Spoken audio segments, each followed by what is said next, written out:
మన ప్రాణప్రియుడు, మన నాథుడు, మన దేవుడైన యేసుక్రీస్తు నామమున అందరికీ వందనాలు. దేవునికి స్తోత్రాలు. అతి సుందరుడైన దేవుడు, అతి ప్రాణప్రియుడైన యేసుక్రీస్తు ప్రభువు మనలందరినీ ప్రేమించి మరొక నూతన దినమును మన జీవితములలో ప్రవేశపెట్టిన దేవునికి, అనుగ్రహించిన దేవునికి సమస్త మహిమ, ఘనత, ప్రభావములు చెల్లునుగాక. ఆ గొప్ప దేవుడు ఈ నూతన దినములో మనకు అనుగ్రహించిన దేవుని యొక్క వాగ్దానము, కృపావార్త. ద్వితీయోపదేశ కాండము 8వ అధ్యాయము 7వ వచనము.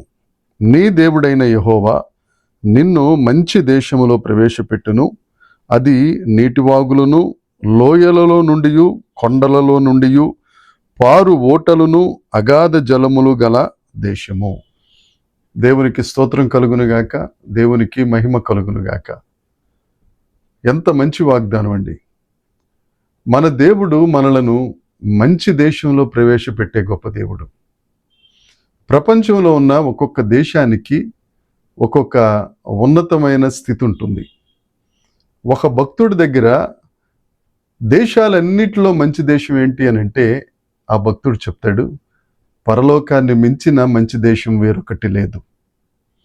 అయితే ఈ దినాన దేవుడు మనకు అనుగ్రహించిన ఈ వాగ్దానంలో, మంచి దేశంలో నేను మిమ్మలను ప్రవేశపెడతాను. ఏమిటి ఆ మంచి దేశము? మనం దేవుడు మంచి దేవుడు గనుక మంచి దేశంలోనికి, అనగా మంచి పరిస్థితులలోనికి, మంచి ఆశీర్వాదములలోనికి, మంచి అనుభవములలోనికి, ఆ దేవుని యొక్క మంచితనం అంతటిని చూడగలిగిన ఆ మంచి దేశంలోనికి దేవుడు మనలను ప్రవేశపెట్టునుగాక. దేవునికి స్తోత్రం కలుగునుగాక.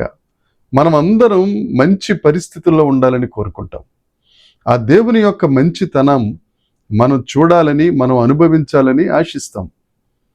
మన పితరుడైన మోషే సహితం దేవుని దగ్గర ప్రార్థించగా దేవుడు అంటారు మోషేతో, నా మంచితనం అంతటిని నేను నీ ఎదుట కనుపరుస్తాను. దేవుని యందు ప్రియమైన వారలారా, ఇంతవరకు నా జీవితంలో మంచితనం అనేది, మంచి పరిస్థితి అనేది లేదండి. ఎటు చూసినా కేడు అనుభవాలే, ఎటు చూసినా దుర్వార్తలే. నేను ఏం చేసినా కానీ అక్కరకు రాని పరిస్థితి. శాంతి లేదు, సమాధానం లేదు. ఏ ఒక్క పరిస్థితి కానీ, ఏ ఒక్క వ్యక్తి కానీ నన్ను మంచిగా చూసేవారు లేరని బాధపడుతున్నావా? అందుకే దేవుడు ఈ దినాన నీతో మాట్లాడుతున్నారు. నీ పరిస్థితులన్నిటినీ మార్చి నీకు తన మంచితనమును చూపించి మంచి దేశంలోనికి, అనగా ఉన్నతమైన మంచి పరిస్థితులలోనికి, ఉన్నతమైన ఆశీర్వాదపు అనుభవములలోనికి ఆ గొప్ప దేవుడు నిన్ను నడిపించడానికి ఇష్టపడుతున్నారు. అంతేకాదు, ఆ మంచి దేశంలో, ఆ మంచి పరిస్థితులలో నీటి వాగులు గలవట. 23వ కీర్తన 6వ వచనంలో దావీదు గారు అంటారు కదా, కృపాక్షేమములు నా వెంట వస్తాయి. ఇంగ్లీష్ బైబిల్లో ఉంటుంది, మై గుడ్నెస్. ఆయన మంచితనం మన వెంట వస్తుంది. దేవుని యందు ప్రియమైన వారలారా, నువ్వు దేవుణ్ణి నమ్ముకుంటే, ఆ దేవుని మీద ఆనుకుంటే, ఇంతవరకు నీ పరిస్థితి ఎలా ఉందో, ఒకవేళ అస్తవ్యస్తం అయిపోయిందో, చింపబడిన విస్త్రాకులాగా అయిపోయిందో, నువ్వు దేవుని దగ్గర ఆనుకుంటే, దేవుని మీద ఆనుకుంటే, నీ పరిస్థితులన్నిటినీ మార్చే మంచి దేవుడు, ఆయన మంచితనమును నీకు చూపించే గొప్ప దేవుడు. ఆ నీటి వాగులలో, సర్వ సమృద్ధిలో, నీటి వాగులు అనగా పరిశుద్ధ లేఖనాల అర్థ ప్రకారం ఆయన వాక్యంతో, ఆయన ఆత్మతో నిన్ను నమ్మునుగాక, నిన్ను నింపునుగాక. అంతేకాదు, అది కరువు లేని దేశము, అది మంచి దేశము, అది నీటి వాగులు కలిగిన దేశము. అంతేకాదు, మూడవది, అది కరువు లేని దేశం.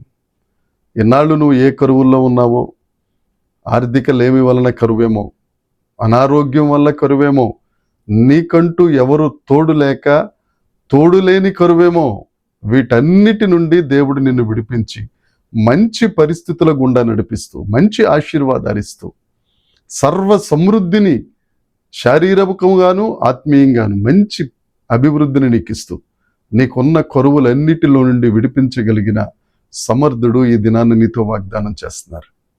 ఆయనను నమ్ముకుంటే, ఆయన వైపు చూస్తే, నీ పరిస్థితులన్నిటిని మార్చి మంచి స్థితిలోనికి దేవుడు నిన్ను నడిపించునుగాక.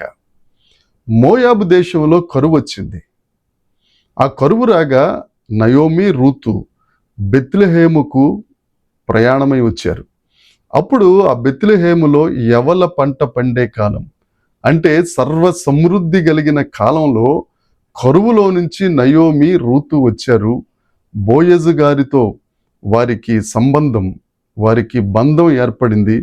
యేసుక్రీస్తు ప్రభు వంశావళిలోనికి, కరువులో నుండి సర్వ సమృద్ధిలోనికి, సర్వోన్నతుని వంశంలోనికి రూతు రాగలుగుటకు ఆ గొప్ప దేవుడు కృప దయచేశారు. రూత్ ఎప్పుడు అట్టి విధంగా ఆలోచించుండదు. నువ్వు ఆలోచించలేని కార్యాలు. రూతు పరిస్థితి బాగోలేదు. రూతును మంచి పరిస్థితిలోనికి, సర్వ సమృద్ధిలోనికి నడిపించిన దేవుడే నువ్వు ఊహించని కార్యాలు నీ జీవితంలో జరిగించి మంచి పరిస్థితులనిచ్చి సర్వ సమృద్ధిలోనికి నడిపించి సమస్త విధములైన కరువులో నుంచి దేవుడు నిన్ను విడిపించునుగాక. ఈ దినమంతా ఈ వాగ్దానాన్ని చేతబట్టుకుందాం. ఈ వాగ్దానాన్ని నెమరు వేద్దాం. దేవుడు నీ జీవితంలో ఈ వాగ్దానములన్నిటినీ ఆమేనని జరిగించునుగాక. దేవుడు నిన్ను దీవించునుగాక. కళ్ళు మూసుకుందాం, ప్రార్థన చేస్తాను. పరలోకమందున్న మా తండ్రి, పరిశుద్ధుడా, కృపగలిగిన దేవుడా, మమ్మలను మంచి దేశంలోనికి తీసుకెళ్లే గొప్ప దేవుడా, సర్వ సమృద్ధిని మాకు అనుగ్రహించు మా తండ్రి. ఏ కరువు మా దరి చేరకుండా నీ రెక్కల చాటును మమ్మల్ని భద్రపరిచే దేవుడా, మీకు స్తోత్రాలు చెల్లిస్తున్నాం. ఎందరైతే ప్రభువా దుర్వార్తలతో, కీడుతో బ్రతుకంత అస్తవ్యస్తమైపోయి నా జీవితం ఏమి అర్థం కావడం లేదనుకుంటున్న వారితో మీరు మాట్లాడి వారికి మంచి పరిస్థితులను అనుగ్రహించి వారి ద్వారా నీ నామమును ఉన్నతం చేస్తున్నందుకు, మహిమపరుచుకొనుచున్నందుకు సమస్త మహిమ, ఘనత, ప్రభావములు మీకు ఆరోపిస్తూ యేసుక్రీస్తు నామమున ప్రార్థించి అడిగి వేడుకొనుచున్నాము తండ్రి. ఆమేన్. దేవుని కృప మనందరికీ తోడై ఉండునుగాక. ఆమేన్, ఆమేన్, ఆమేన్.